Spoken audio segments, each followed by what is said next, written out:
Si Srimad Krishnadas Kaviraj Goswami ay sumulat. Duwalhati kay Madhavendra Puri, ang bodega ng lahat ng Krishna Prema. Siya ay isang puno ng mga hiling ng bhakti. At sa kanya unang namunga ang binhi ng bhakti o pag-ibig. Ang binhi ng Krishna Prema ay sumunod na namulaklak kay Ishvara Puri. At si Chaitanya Mahaprabhu mismo ang naging pangunahing puno ng bhakti. Si Sri Ishvara Puri ay isinilang sa isang pamilyang Brahmin sa Kumarahata na kinikilala ngayon bilang Kamarhati, malapit sa Halisara sa labas ng Calcutta. Siya ang naging pinakamamahal na disipulo ni Sri Mahavendra Puri, nakilala sa kanyang walang katulad na matinding debosyon kay Panginoong Krishna. Ang ugnayan ni Ishvara Puri at ang kanyang guro ay punong-puno ng pagmamahal at tapat na paglilingkod. Sa huling bahagi ng buhay ni Mahavendra Puri, siya ay labis ng mahina at hindi na kayang alagaan ang sarili. Sa panahong ito, lubusang nagningning ang hindi matitinag na debosyon ni Ishvara Puri. Buong pusong inialay niya ang kanyang sarili sa paglilingkod sa kanyang guro. Inaalagaan siya, nililinis ang kanyang paligid, at patuloy na inuusal ang Hare Krishna Mahamantra upang mapanatili ang isipan ng kanyang guro na nakatuon kay Krishna. Dahil sa dalisay at walang pag-iimbot na paglilingkod na ito, pinagpala ni Mahavendra Puri si Ishvara Puri na sinabing, "Mapasa iyo nawa ang Krishna Prema."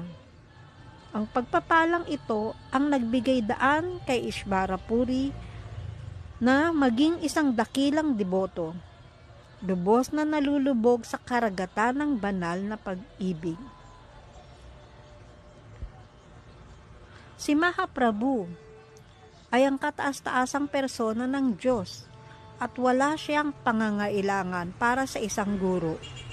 Gayunpaman, nais niyang ipakita na napakahalaga ang pagkupkop ng isang tunay na espiritual na guro. Dahil dito, ginampanan niya ang papel ng isang disipulo at kinuha ang initiation mula kay Ishvara Puri nang magkita sila sa Gaya. Ang tagpong ito ay nagpapakita ng walang pag-aalinlangan ng kadakilaan at kahalagahan ni Ishvara Puri. Pagkatapos, nagpunta ang Panginoon sa Gaya kung saan nakilala niya si Ishvara Puri.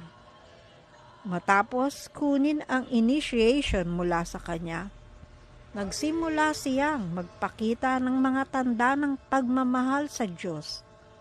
Nang siya'y bumalik sa kanyang bayan, sinimulan niyang magpakasaya sa mga banal na gawain ng banal na pagmamahal. Nang sila'y magkita, si Mahaprabhu at si Ishvara Puri ay napuno ng labis na galak ng pag-ibig at nadilig ang isa't isa ng mga luha ng prema na bumagsak mula sa kanilang mga mata. Sinabi ng Panginoon, "Tagumpay ang aking paglalakbay sa Gaya, sapagkat ngayon nakita ko ang iyong mga paang parang lotus." Kapag ang isa ay gumagawa ng alay para sa mga ninuno sa isang banal na lugar, ang ninuno ay naliligtas. Ngunit sa isang saglit lamang, sa pamamagitan ng iyong pagkakita, 10 milyong ninuno ang naliligtas mula sa lahat ng anyo ng pagkaalipin. Kaya't walang banal na lugar ang maikukumpara sa iyo, at ikaw ang pangunahing pinagmumulan ng kabutihan, kahit para sa mga banal na lugar. Pakiligtas mo po ako mula sa karagatan ng material na pagdurusa.